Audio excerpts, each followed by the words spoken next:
Fala galerinha do meu Brasa! Esse aqui vai ser um dos últimos episódios que eu fiz com o meu grande amigo Matthew. Ele que é um canadense legítimo dessa terra, nascido e criado aqui. Ele nasceu lá na província de Halifax, lá do outro lado do Canadá. Hoje em dia ele mora aqui em Vancouver, British Columbia. Já tem mais de 20 anos. O cara é muito experiente, tem muito conhecimento. Hoje em dia ele é empresário, formado em psicologia, é ativo no mercado de ações, faixa azul de jiu-jitsu, já viajou para mais de 30 países. O cara tem muita experiência, entende sobre muitos assuntos, e eu tô aqui mais uma vez muito feliz de falar com esse cara. E esse podcast é um podcast que vai falar de muita coisa interessante, mas também vai te ajudar a aprender as línguas que tu quer aprender. No caso do podcast de hoje é inglês, vai ser em inglês, já que o Matthew é nativo da língua inglesa. Vão ter outros podcasts em outras línguas, o de francês já está sendo elaborado aí. Espero que vocês gostem. Vamos falar de um tema muito atual, que é a imigração. Vamos contar um pouco de como era na época dele, como é que foi na época que ele era criança, que o avô dele veio da Europa. Ele também tem um background de imigração. E vamos falar também principalmente de como é essa experiência do brasileiro, alguns detalhes de como é que funciona esse negócio do brasileiro, o brasileirinho feito eu e você, chegando aqui nessa terra fria para conquistar o nosso espaço. E é isso que a gente está fazendo aqui. Curtam o episódio em inglês, espero que gostem. Se inscreva no canal, deixe um like e fica ligado no próximo episódio. All right, Matthew, thank you so much to be here. My pleasure. One more time in the John Vancouver podcast. And today I want to talk to you about something that you have experienced because your background is completely related about that. Your grandpa is from Europe, right? Mm-hmm, yeah. So we're gonna talk about immigration today, like especially from pandemic to now. Lots of Brazilians just invade your country, you know. Hey, I welcome them. We will immigrate here like strongly on the last 2 years especially. Mm-hmm. And like nowadays Brazilians, we are the 4th largest community here in Vancouver, British Columbia. And like we feel some difficulties. Some of us feel some little bit of racist things. Like it's hard when you arrive in a country, you don't know the language, like you don't know no one. People don't trust you at work because you never work here.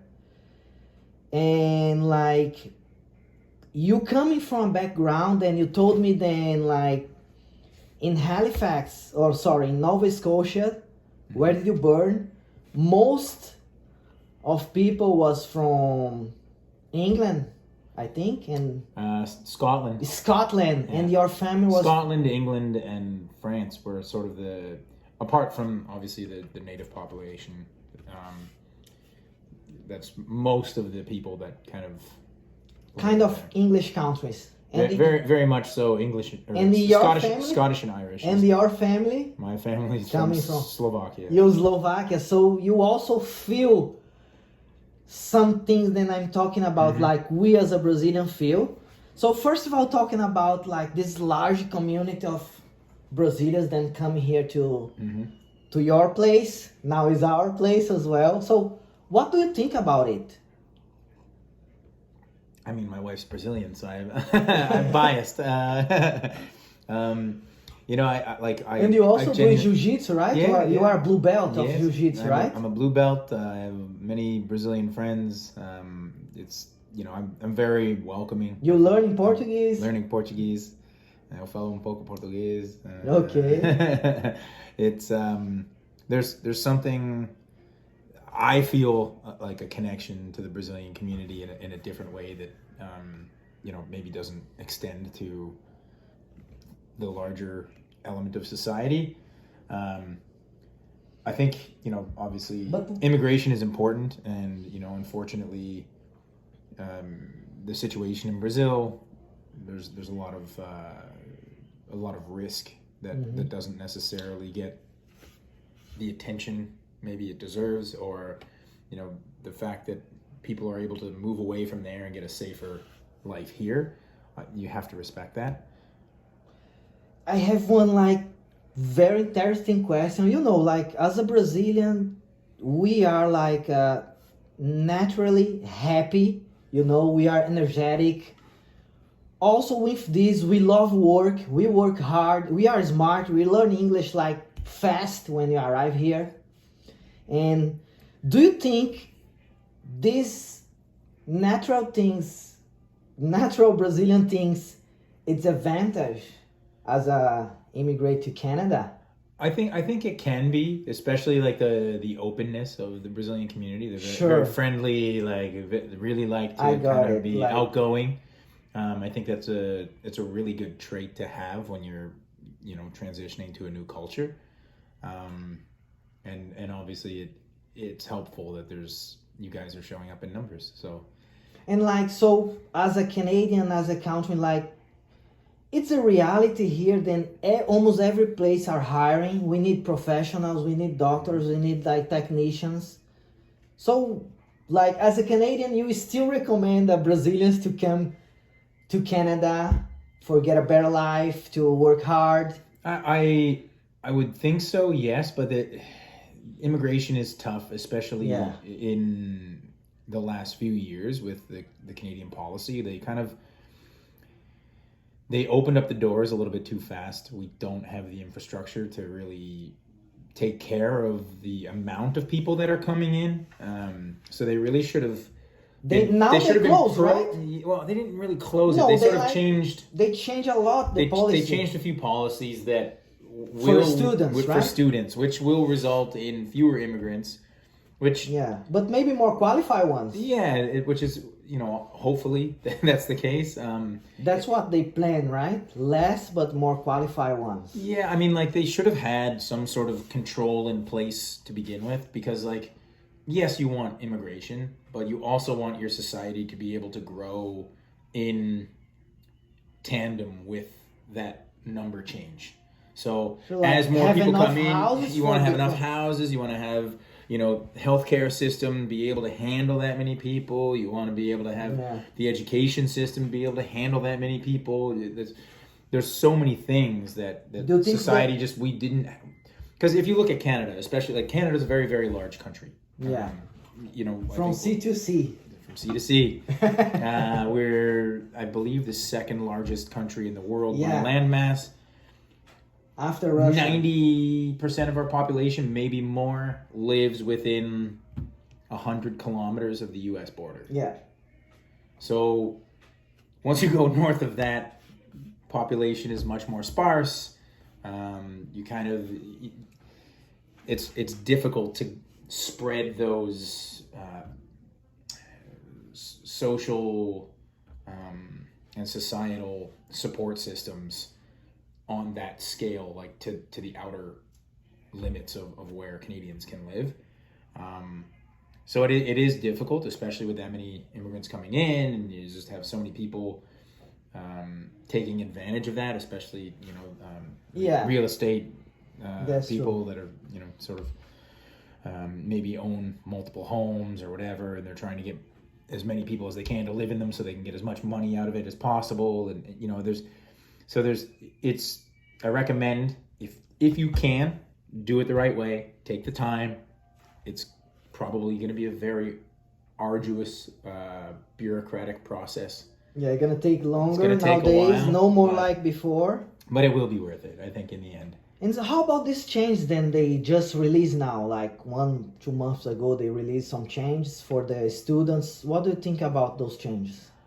I think you guys in Brazil all hear about it now. I think with the changes that were made, I think it's going to affect the sort of, I'm gonna put it in quotes so that people can't see, air quotes. Okay. Schools, that because they're just true education systems. They're there to No, give they are some just- sort of certification. They are just so that, selling visa. Exactly. Basically, we know that. Exactly. We pay for a student in Canada just because the visa.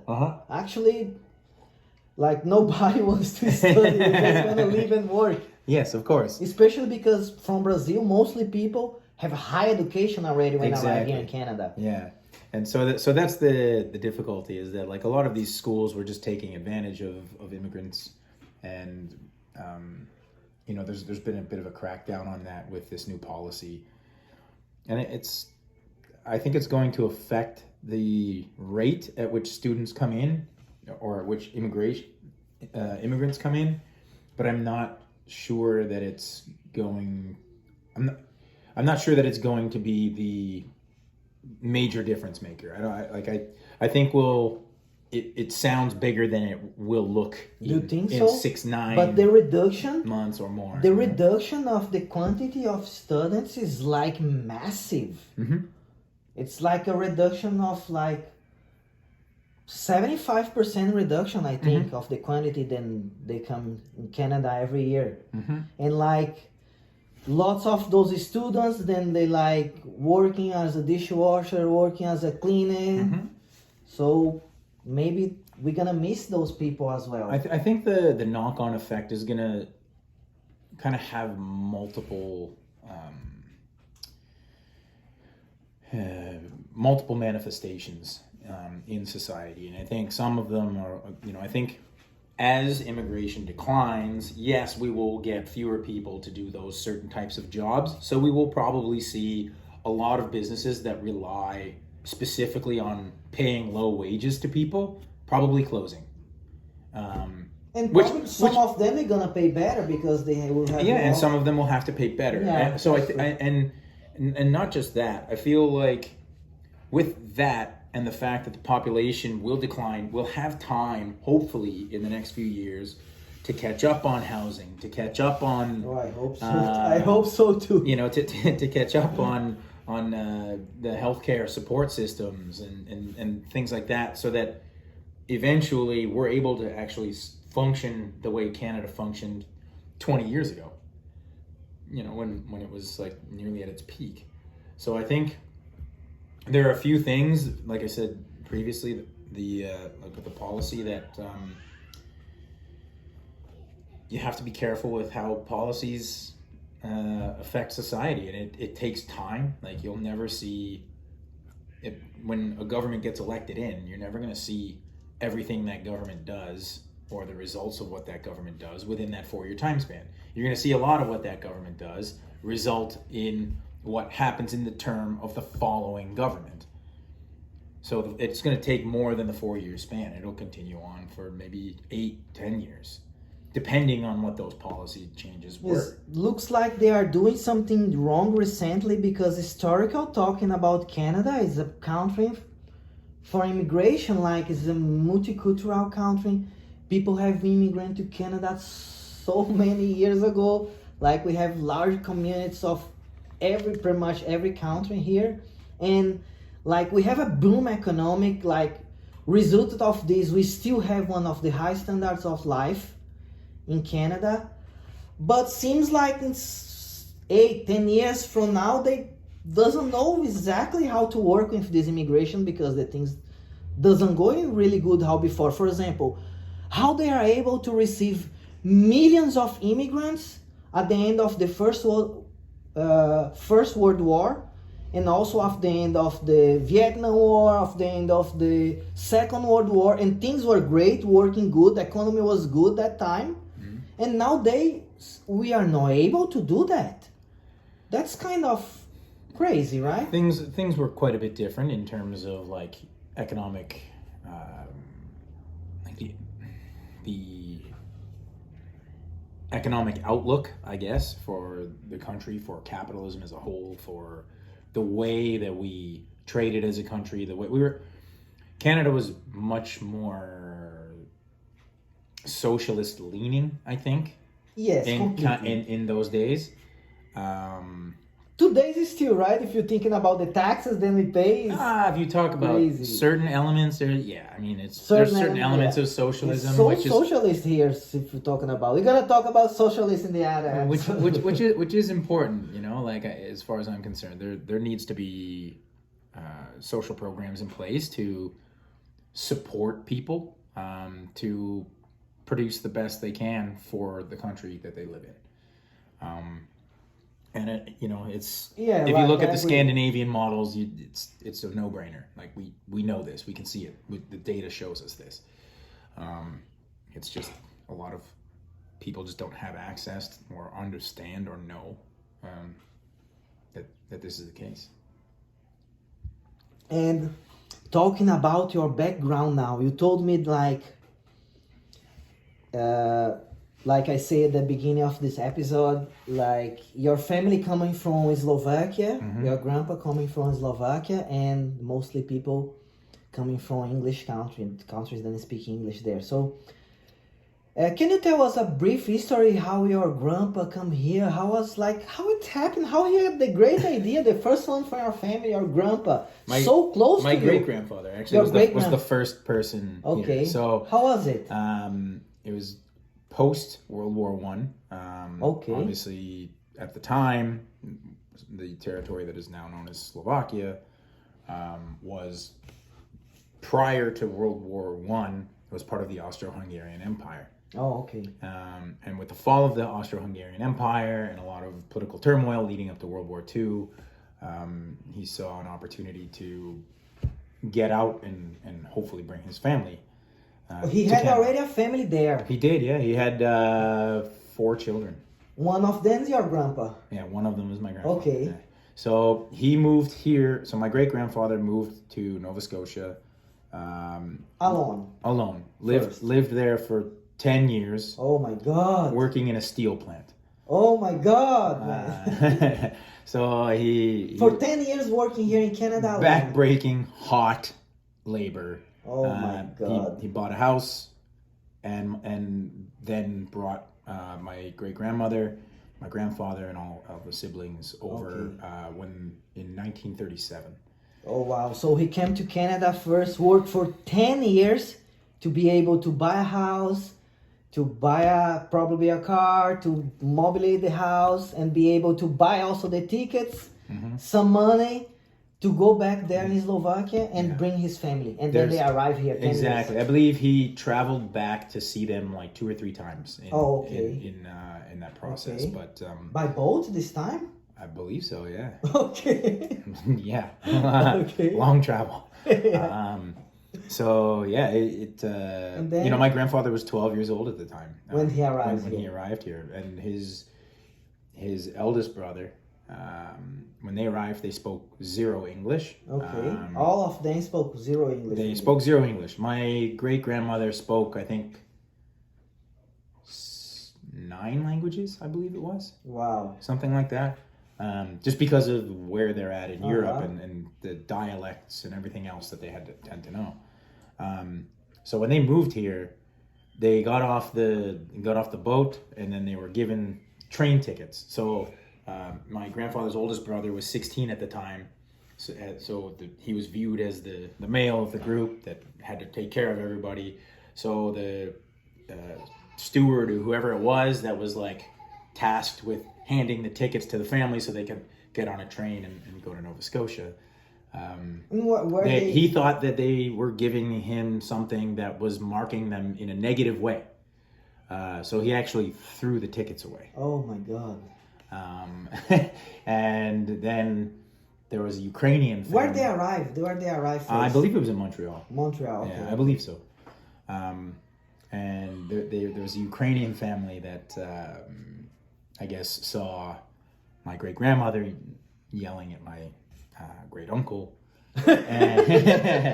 And they were having this like very heated conversation. And the Ukrainian family actually paid for new tickets to get them to where they needed to go. And they were never able to find them again to repay it, because they wanted to repay it. Of course. They at least say thank you and hey, come to dinner with us. Yeah, exactly.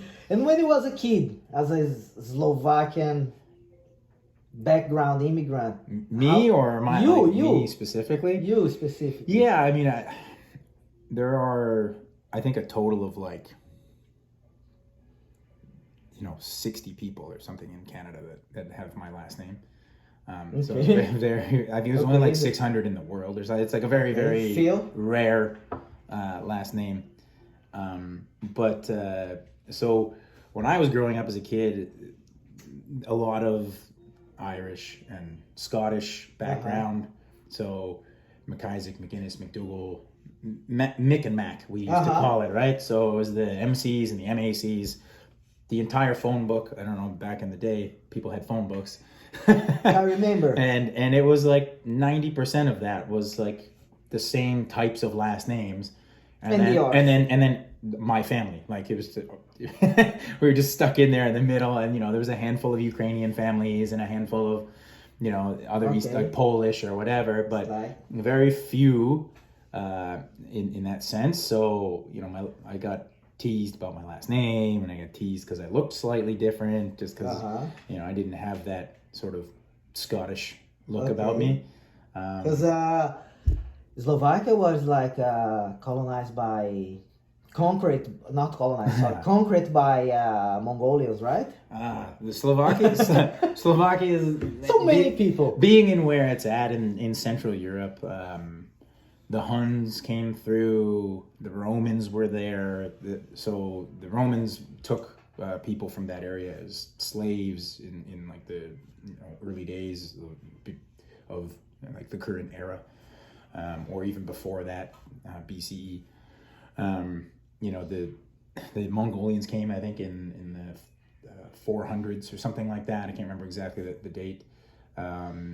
It was just empire over empire, and the people where my family's from, mostly just self-sufficient, like had their own land where they would grow most of their own food and just kind of did their own thing. And somebody would come in on a new day, we're going to take over this stuff, and but the Slovak people are very resilient, clearly, and they've maintained a culture throughout 1,000 years. And then just back into your grandpa to finish for today, this episode. So he arrived here when he was 12 years old, and then he learned the language. Yeah. Went to school.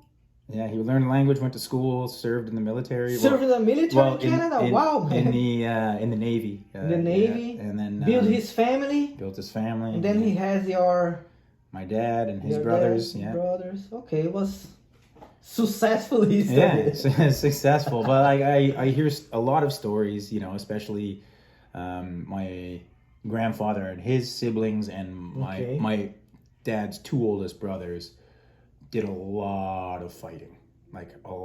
On the school? Not just school, just in life. Like a lot of people trying to discriminate against them and that sort of thing. So unfortunately, back in the day, it was how do you handle it with fists sometimes, And, how about you? Fight a little bit on the schools about it? I got in a few fights in my day. Like I've been in more street fights than most people probably, but it's not something that I'm proud of. It's just stuff that happened when I was a young kid. It was stupid and you shit. have to defend yourself. I know it happened to everyone. In Brazil, this is very common. So probably lots of Brazilians will hear this, and you guys know, this is very common. Also in schools, but unfortunately also in the streets. We used to fight because we have to defend yourself, we have to defend your family. Some bad situations happen. This is not the case to talk about it, but thank you so much for today. No problem. Thank you. This episode is the end now. Thank you, guys. So, se você estiver aqui até agora, galera, se inscreva no canal, deixe o seu like e até a próxima. Se inscreva no canal, deixe um like e fica ligado no próximo episódio.